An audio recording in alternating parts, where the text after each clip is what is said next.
Assalamualaikum warahmatullahi wabarakatuh. Kembali lagi bersama saya Desi Menur Pak Ayu Harahap. Di video kali ini saya akan melanjutkan pembahasan tentang teori stilistika. Di sini saya akan melanjutkan dengan menganalisis sebuah novel yang berjudul Sang Pemimpi karya Andrea Hinata menggunakan teori stilistika. Di dalam novel ini banyak ditemukan bahasa figuratif. Bahasa figuratif menjadi sarana retorika yang mampu menghidupkan dan memberikan efek keindahan serta mampu menyentuh hati pembaca. Di antaranya yaitu yang pertama yaitu penggunaan bahasa figuratif majas perbandingan. Yang pertama yaitu perumpamaan. Perumpamaan adalah perbandingan dua hal yang pada hakikatnya berlainan dan yang sengaja kita anggap sama.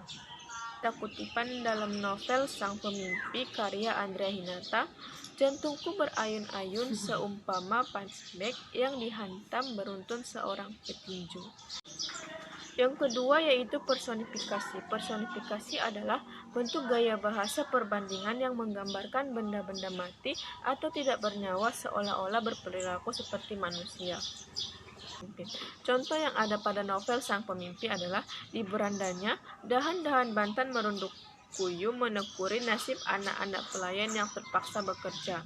Kedua, majas yang ketiga yaitu metafora.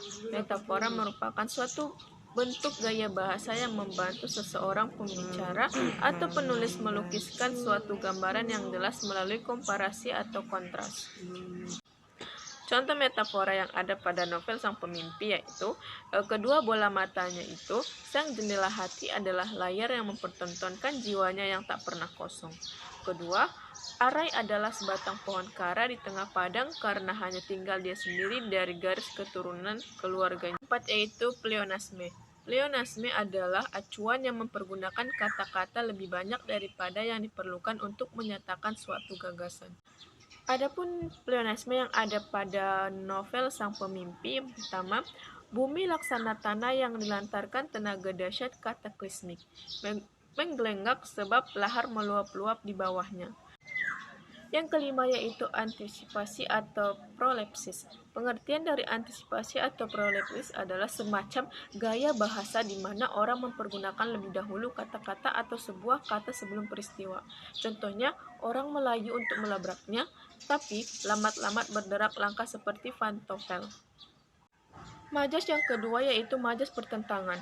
Yang pertama yaitu hiperbola. Pengertian dari hiperbola adalah jenis gaya bahasa yang mengungkapkan sesuatu secara berlebih-lebihan saat sifat yang menekankan pernyataan hebat maupun meningkat kesan dan pengaruhnya.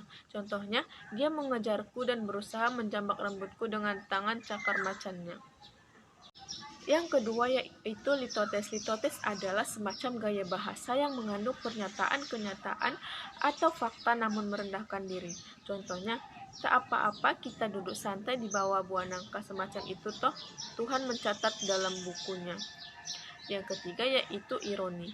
Ironi adalah gaya bahasa yang menyindir atau semacam acuan makna yang terkandung marah namun dirangkai kata-kata sedikit diperhalus dengan maksud hanya memperolok-olok. Contohnya yaitu, hebatnya bau busuk itu hingga seakan-akan ia meremas-remas mataku hingga berair. Yang keempat yaitu klimaks. Klimaks adalah semacam gaya bahasa yang mengandung urutan-urutan pikiran yang setiap kali semakin meningkat kepentingannya dari gagasan-gagasan sebelumnya. Contohnya, di sana aku melihat kejahatan yang mengiriskan, aksi pencopetan dengan teknik yang sangat tinggi, sampai perampasan brutal. Kasar-kasat mata di siang bolong tidak sekali dua kali terjadi di depanku. Yang kelima yaitu apopasis. Apopasis adalah gaya bahasa yang merupakan pengarang menegaskan sesuatu tetapi tampaknya menyangkalnya. Contohnya, dengan ekspresi penuh keagungan atas ceritanya, mulutnya tak berhenti berceloteh. Majas yang ketiga yaitu majas pertautan dalam novel Sang Pemimpi. Yang pertama, metonimia. Metonimia adalah gaya bahasa yang memakai nama produk atau nama yang dikenal untuk menggantikan sesuatu pada kalimat. Contohnya, jika menonton TVRI, kita bisa melihat orang seperti Arai meloncat-loncat di belakang. Kedua yaitu sinekdoke. Sinekdoke adalah gaya bahasa yang menggunakan angka dari sebagian jumlah yang dijelaskan untuk menerangkan pada angka-angka. Contohnya, seolah dia akan memborong seluruh isi toko dengan koin-koin itu, terigu 10 kilo, gandum 10 kilo. Yang ketiga yaitu eufemisme. Eufemisme adalah gaya bahasa yang menggunakan kata-kata lebih halus sebagai pengganti kata-kata yang kasar. Contohnya, ayahku tersenyum mengepalkan tinjunya kuat-kuat dan ia ingin tertawa sekeras-kerasnya, tetapi ingin menangis sekeras-kerasnya. Majas yang keempat yaitu majas perulangan dalam novel Sang Pemimpi karya Andrea Hinata. Yang pertama, epijuekis. Epijuekis adalah gaya bahasa perulangan yang berutang tujuan menegaskan kepada si pembaca. Contohnya, aku selalu berlari-lari, aku suka berlari, aku berlari berangkat dari sekolah, aku tak pernah lelah berlari, tubuhku ringan. Jika berlari, aku seperti orang India. Yang kedua yaitu epanalepsis. Epanalepsis adalah gaya bahasa pengulangan kata pertama dari baris, klausa atau kalimat menjadi terakhir letaknya. Contohnya, hanya untukmu. Ikal, yang terbaik darinya selalu hanya untukmu.